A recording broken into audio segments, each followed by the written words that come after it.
Next question कह रहा है एक वस्तु विरामावस्था से चलना शुरू करती है तो विरामावस्था से चलकर 8वें सेकंड में 150 मीटर की दूरी तय करती है, तो हमें क्या निकालना है? वस्तु का त्वरण निकालना है। ठीक है, तो वस्तु द्वारा जिसका प्रारंभिक वेग u, वस्तु द्वारा जिसका प्रारंभिक वेग u, ठीक है, तथा एक समान त्वरण a है,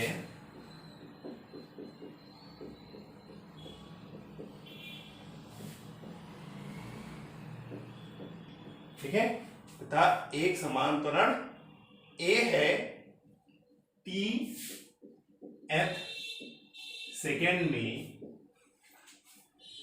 चली गई दूरी, tवें सेकेंड में चली गई दूरी s t is equal to, ठीक है, u प्लस हाफ a, ये फॉर्मूला होता है 2t माइनस 1, tवें सेकेंड में चली गई दूरी का ये फॉर्मूला होता है। तो यहाँ पे हमें प्रारंभिक वेग u कितना दिया हुआ है? 0 दिया हुआ है। ठीक, और क्या दिया हुआ है? चली गई दूरी st कितना है? 150 मीटर है। और क्या दिया हुआ है? t मतलब 8 सेकेंड दिया है ना, तो t हो गया 8, अब वैल्यू रख देते हैं, st हो गया 150, u हो गया 0 प्लस हाफ, a की वैल्यू फाइंड आउट करनी है 2t, यानी 2 इंटू 8 माइनस 1। ठीक है, तो यहां से 150 is equal to half into 8 into 16 minus 1, तो यह आ जाएगा 150 is equal to half into a into 15, तो a बराबर 2 इंटू 150 अपॉन 15, तो कितना हो जाएगा? 2 इंटू 10 यानी 20 मीटर प्रति सेकेंड स्क्वायर, यानी त्वरण कितना आ गया? वस्तु का त्वरण कितना आ गया? 20 मीटर पर सेकेंड स्क्वायर।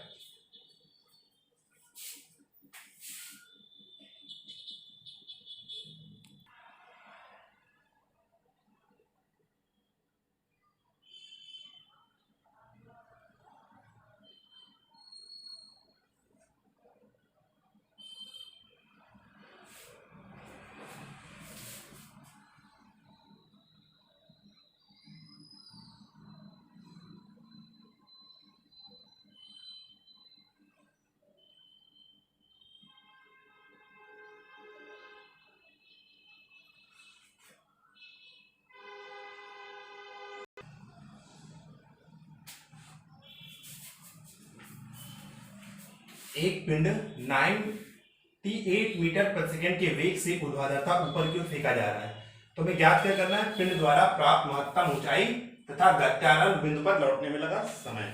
तो हमें क्या दिया हुआ है यहाँ पे? प्रारंभिक वेग u दिया हुआ है 98 मीटर प्रति सेकंड, ये दिया हुआ है u बराबर 98 मीटर प्रति सेकंड।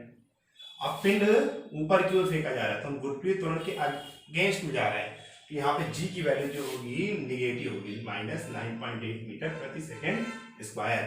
ठीक है, मैंने बताया था कि जब ऊपर की ओर फेंका जाएगा तो पिंड अगर ऊपर की ओर जाएगा तो g की वैल्यू माइनस, अगर ऊपर से नीचे आ रहा है तो g की वैल्यू प्लस।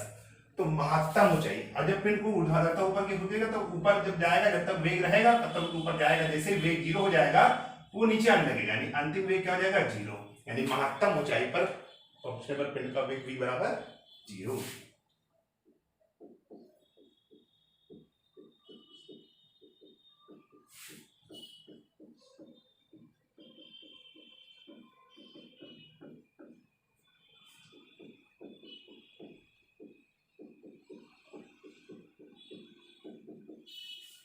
ठीक है, तो पिंड का वेग v बराबर 0, तो यहां से क्या आ जाएगा? v स्क्वायर बराबर u स्क्वायर, ठीक है, प्लस 2gh, ये फॉर्मूला होता है। ठीक है, तो यहां से v हो गया 0 का स्क्वायर यानी 0, ठीक, अब u स्क्वायर यानी 98 का square plus 2 into 9.8 into h। ठीक है, h ये हमें ज्ञात करना है, ये हो गया इंटू h, तो ये हो गया 0, ठीक है, इज इक्वल टू 98 प्लस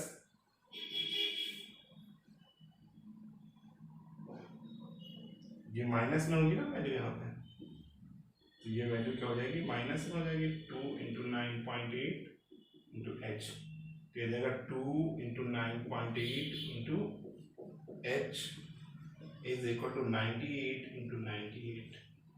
तो यहाँ से एच इज इक्वल टू क्या हो जाएगा, 98 इंटू 98 अपॉन 2 इंटू 9.8।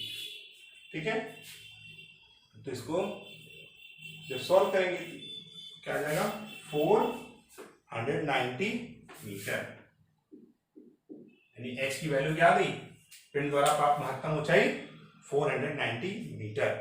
ठीक है, हम मानते हैं कि पिंड को महत्तम ऊंचाई तक पहुंचने में लगा समय t है। महत्तम ऊंचाई तक यानी h ऊंचाई तक जाने में लगा समय क्या है, t है। तो फार्मूला क्या होता है, v बराबर u प्लस gt से। तो v यहाँ पे 0 हो गया, ये हो गया 0, 98 प्लस माइनस 9.8 इंटू टी, तो कितना आ जाएगा, ये हो जाएगा 9.8 टी इज इक्वल टू 98। तो T is equal to 98 upon 9.8, तो कितना हो जाएगा, 980 बटे 98 यानी 10 सेकेंड। ठीक है, अब पिंड को जब ऊपर की ओर फेंका जाएगा तो महत्तम ऊंचाई तक जाने में, वो यहां से यहां तक जाने में, ठीक है, यहां से ऊपर जाने में इसने 10 सेकेंड दिया और उतना ही समय वो नीचे आने में लगेगा यानी 10 सेकेंड।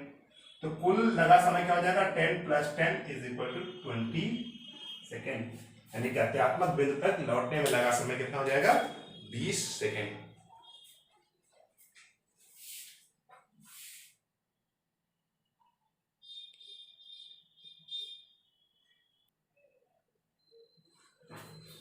इस क्वेश्चन है, अब्दुल गाड़ी से स्कूल जाने के क्रम में औसत चाल को 20 किलोमीटर पर आवर पा रहा है।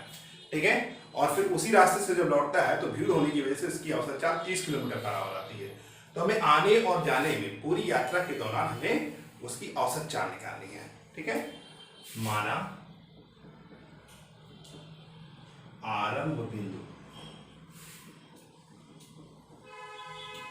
तथा स्कूल के बीच की दूरी मान लिया x है। ठीक है, बीच की दूरी x किलोमीटर है। ठीक, तो आरंभ बिंदु से गाड़ी की औसत चाल क्या हुई, आरंभ बिंदु से गाड़ी की जाने में गाड़ी की औसत चाल बराबर 20 किलोमीटर पर आवर। ठीक है, तो स्कूल पहुंचने में लगा, स्कूल पहुंचने में लगा समय कितना हो गया, T1 बराबर दूरी बटे 4, दूरी x, चाल कितनी होगी 20, यानी x अपॉन 20 घंटा। ठीक है, तो अब स्कूल से आरंभिक बिंदु पर जब औसत चाल, स्कूल से आरंभिक बिंदु तक पहुंचने में औसत चाल कितना है, बराबर 30 किलोमीटर पर आवर। अब औसत चाल कितनी आ गई, 30 किलोमीटर पर आवर की हो गई। ठीक है, तो स्कूल से वापस लौटने में लगा समय,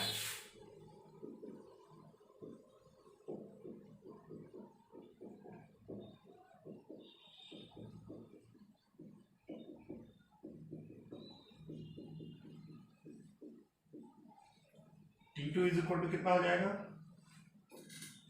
दूरी बटे 4 यानी x अपॉन 30 घंटा।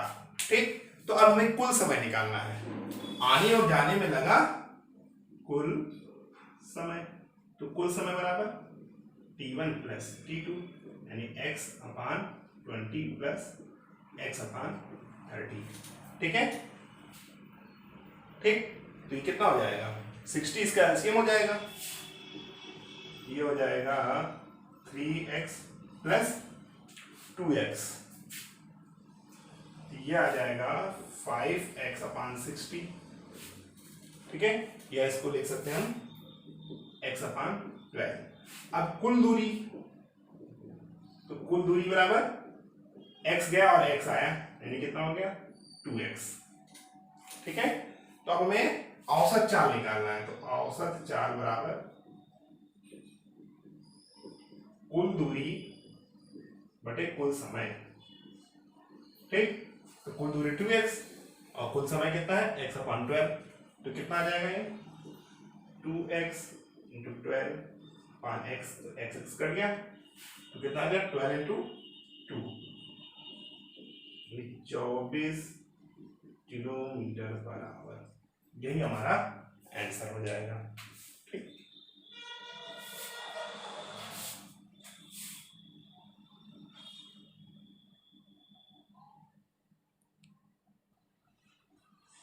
किसी पत्थर के एक टुकड़े को पृथ्वी से 1000 मीटर तक ले जाने हेतु ऊर्ध्वाधर दिशा में किस वेग से फेंकना होगा, ठीक है। तो ऊर्ध्वाधर जब फेंकेंगे, ठीक है, तो जो भी ऊपर जाएगा पिंड, तो उसका अंतिम वेग क्या हो जाएगा 0 हो जाएगा, ठीक है, तो v इज इक्वल टू 0, ठीक। किसी पत्थर के एक टुकड़े को पृथ्वी से 1000 मीटर तक की ऊंचाई तक ले जाने हेतु ऊर्ध्वाधर दिशा में हमें किस वेग से फेंकना होगा। तो मान लो अंतिम जो बिंदु है वो 1000 मीटर है, तो अंतिम बिंदु पर वेग क्या हो जाएगा 0 हो जाएगा, वहीं से वो पिंड नीचे आने लगेगा।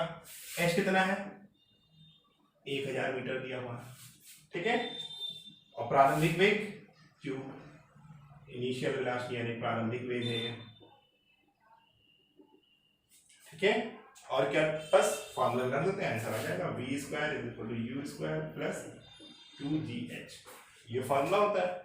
ये हो जाएगा 0 का स्क्वायर यानी 0 यानी u का स्क्वायर प्लस 2 इंटू जी की वैल्यू कितनी है 9 माइनस 9.8 ऊपर क्यों जा रहा है ना, इंटू h की वैल्यू 1000, तो ये आ जाएगा u square is equal to 2 into 9.8 into 1000, ठीक है,